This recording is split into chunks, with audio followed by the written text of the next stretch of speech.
নমস্কাৰ বন্ধু বান্ধৱীসকল, আজি আমি জানিম ডিএপি সাৰ মানে কি। ডিএপি সাৰ এটা অত্যন্ত জনপ্ৰিয় ৰাসায়নিক সাৰ। অসমৰ প্ৰত্যেকজন কৃষকে ডিএপি সাৰৰ বিষয়ে জানে। ডিএপি যে এটা ৰাসায়নিক সাৰ অসমৰ প্ৰত্যেকজন কৃষকে অৱগত। আজিৰ ভিডিঅ'ত আমি আলোচনা কৰিম ডিএপি সাৰে কি কি কাম কৰে।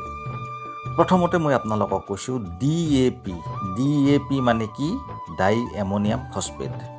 আৰু এই ডাই এমনিয়াম ফসফেটে গছত কি কাম কৰে, অৰ্থাৎ ডিএপিয়ে কি কাম কৰে, কিয় এই সাৰ ইমান গুৰুত্বপূৰ্ণ আৰু কেতিয়া ব্যৱহাৰ কৰিব লাগে।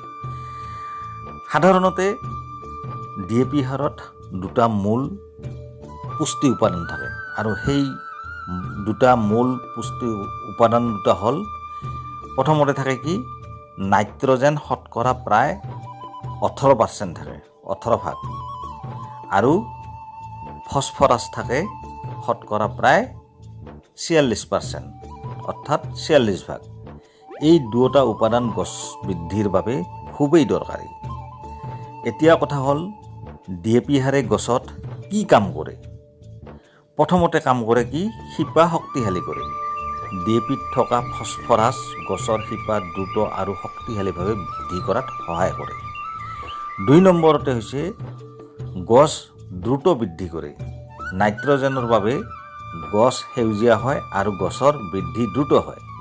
3 নম্বৰ হৈছে ফুল আৰু ফল বৃদ্ধি কৰে। ফুল ধৰা, ফল ধৰা আৰু দানাৰ বিকাশত ডিএপি খুব উপকাৰী। 4 নম্বৰ হৈছে গছ শক্তিশালী কৰে। গছৰ সহ্য কৰাৰ ক্ষমতা, মানে গছৰ ৰোগৰ সহ্য কৰাৰ ক্ষমতা কিছু বৃদ্ধি পায়। 5 নম্বৰ হৈছে আৰম্ভণি বৃদ্ধিত বেছি সহায় কৰে।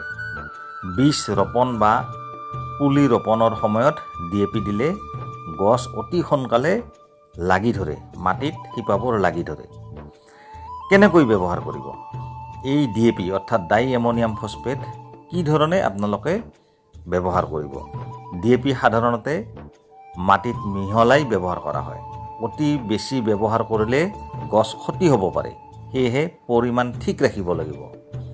ডিএপি অধিক দিলে কি হয়, ডিএপি যদি অধিক দিয়ে তেতিয়াহ'লে মাটিৰ ক্ষতি হ'ব পাৰে, গছ জ্বলি যাব পাৰে, উৎপাদন কমি যাব পাৰে। সেইকাৰণে ডিএপি সদায় হিচাপত ব্যৱহাৰ কৰিব লাগে। কৃষি পদ্ধতি মতে যি ধৰণে ব্যৱহাৰ কৰা হয় সেই ধৰণে ব্যৱহাৰ কৰিব লাগে।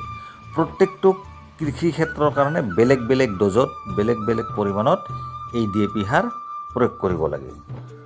কোন কোন খেতিত ব্যৱহাৰ হয়, এই ডিএপি সাৰ কোন কোন খেতিত বেছি ব্যৱহাৰ কৰিব লাগে। ডিএপি সাৰ ধান, গম, মাকৈ, সৰিয়হ, শাক পাচলি, ফল মূল আদি বহু খেতিত ব্যৱহাৰ কৰা হয়। আশা কৰোঁ আজিৰ ভিডিঅ'ৰ পৰা ডিএপি সাৰৰ কাম সম্পৰ্কে শুদ্ধ তথ্য জানিব পাৰিলে। ভিডিঅ'টো ভাল লাগিলে লাইক, শ্বেয়াৰ আৰু ফ'ল' কৰিব নাপাহৰিব। ধন্যবাদ।